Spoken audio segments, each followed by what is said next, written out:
first. This is KIMT Storm Team 3, weather coverage you can count on.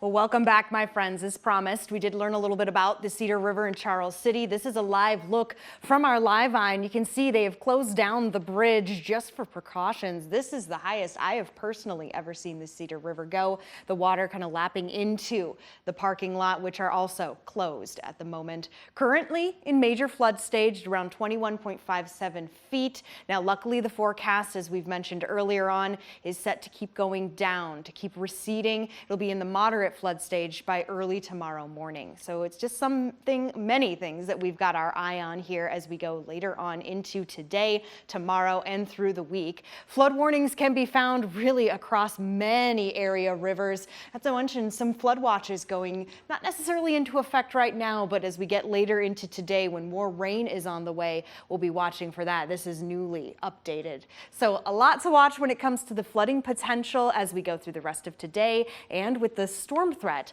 later tonight. So let's get on to that. Satellite and radar not showing much activity. Not a bad thing, get outside, enjoy it while we've got it. It's warm, it's humid. These winds coming on in from the warmer south and a lot of the clouds from earlier kind of continuing to move on, most of them on the thinner side. It's great to get some sunshine, some warmth, but it doesn't necessarily mean that we're going to be drying out anytime soon. I'm keeping a very close eye on this warm front here as it lifts toward the area and brings back that humid air that we're already kind of feeling, and then ultimately brings the severe threat as a cold front follows through.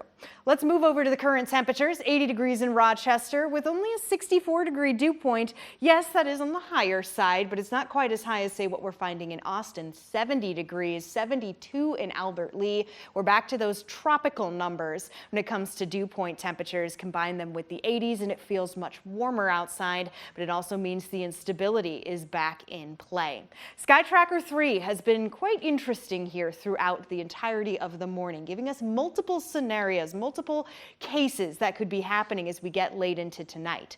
This is around 6 p.m. We kind of start to see maybe the start of some showers here or there, nothing crazy. It's really going to wait until we get into late tonight. Again, this is just one of the many models that we look at, one of the many scenarios that we can see. I think it does do a decent job of showing that if we do get some storms to pop, they could be very big, very widespread. This is around 10 p.m. Now we're in around midnight, goes to 1 a.m. and ultimately moves out. So we will be watching closely basically from 9 p.m. all the way until about 3 a.m. with that severe chance as we head into tomorrow morning. Temperatures will drop back into the 70s, so not really that cool of a start. Definitely not a night to keep the windows open for the rain chance and the fact that it's going to be warm out there. And as I showed right before the commercial break, many of us been upgraded to a level 3 risk, an enhanced risk for severe development when it comes to the major threats. All forms of severe weather will be possible. However, the chance for some very strong damaging winds on the higher side.